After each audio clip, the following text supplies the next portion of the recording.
Shabbat Shalom u'mevorach. Welcome, Bruchim Habayim, ladies and gentlemen. This week we'll be reading Parashat Bamidbar, the first parasha in Sefer Bamidbar, the fourth Sefer in the Torah. And we always know that Parashat Bamidbar is right before the beautiful Chag of Shavuot, which we have on Sunday night, which is celebrating the acceptance of the Torah, the Matan Torah, which we became an actual nation of Am Yisrael. Chazal tell us to acquire the Torah, to have Matan Torah, we needed three things. We needed a midbar, a desert. We needed water and fire. And we know we already had a desert because we were in the midbar. The mountain was surrounded with fire, so you had fire. And it was also raining with water, so you had the third thing. So all three things to acquire the Torah. So the question is, why do I need these three things? What connection does fire, desert, and water have to do with the Torah? Why can't I just acquire the Torah? So the Midrash tells us beautifully that it's teaching us that just like water is free, fire and a desert is free, a lot of part of earth is desert. And when it rains, you have water, the ocean is water, lakes is water, you don't have to buy water, it's free. And fire is an element that's free too. So too, to acquire the Torah, it's free. We all have the Torah in us. It's in our homes, especially today, in our generation, the Torah is everywhere. To acquire Torah is free. Torah is everywhere and anyone can have Torah. You don't have to pay. You don't have to be special to have the Torah. Just like these elements are free too. So the question is, what about air? It's the easiest thing Chazal could have said. Fire, water, that Hashem had to bring. He had to bring rain. He had to bring fire. The only thing that was there was the desert. But what about air? Why can't you say Torah is like air? Just like we need air, we need to breathe. You need the Torah. You could have said that's the fourth element. So the Ben Ish Chai explains that we actually did not have air in Har Sinai. Since there was so much fire surrounding the mountain, the fire took out all the oxygen and we did not have any air to receive the Torah. And that's the answer why Chazal didn't add air. But then we have to ask, what was the reason why Hashem had to take the air away? Fire, water, I understand. To be in a desert, there's many explanations why it was in a desert, why was it Har Sinai. But what about air? We need air to breathe. Why was the air, according to Ben Ish Chai, why was the air taken away? So he explains beautifully, Rabbatai. He says, the reason why air was taken away was because when we accepted the Torah, we had to understand what the Torah is. The Torah is for our neshama. The Torah was for something holy. Our neshama is not physical. Our body is just the clothing of the neshama. To survive, you don't need air. To have Torah, you don't need anything.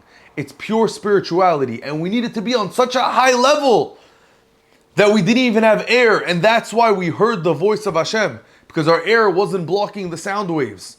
So we even were on a level that we heard God's voice.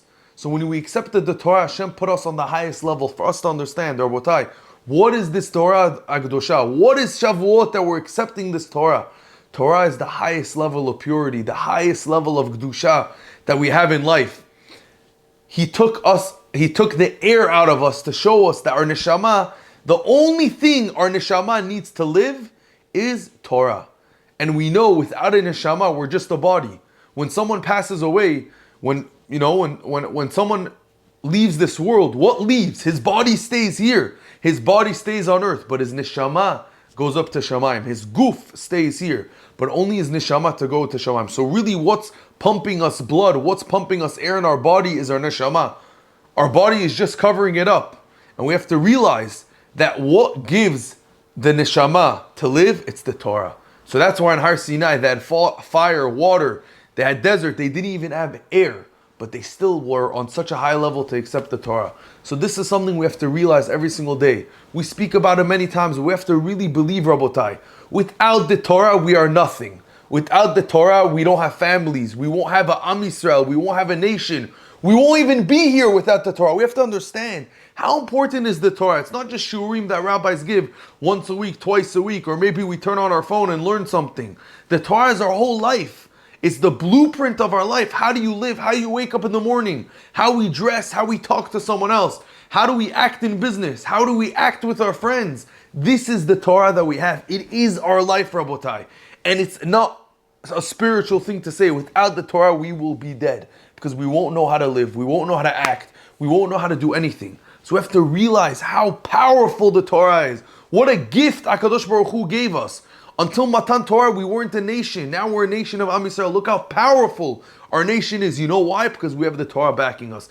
Anyone who really understands what Am Yisrael means, what a nation means, he understands it's because we have the backing of the Torah. What is a Jew? What is the essence of a Jew? It all comes down to the Torah. It all comes down to the mitzvot. It all comes down to the chukim. It comes down to what? What is a Jew? It comes down to Shabbat. It comes down to kashrut. It comes out to tzniut, family, mishpacha. This is what the Torah is. This is what our life is. So Rabotai, we have to realize we live in a beautiful world today. There's so many different things to do. We can keep ourselves busy with so many things. But what is my value? My value is the Torah. The Torah is number one. Family, Shabbat, kashrut, number one. Everything else comes after. And you can enjoy and you can have as much as you want. But as long as Torah is number one, if we realize this and internalize this and teach us to our kids, Rabotai, we have to show our kids what is important. It's not money. It's not the house that we live in. It's not our lifestyle. What's important is the Torah.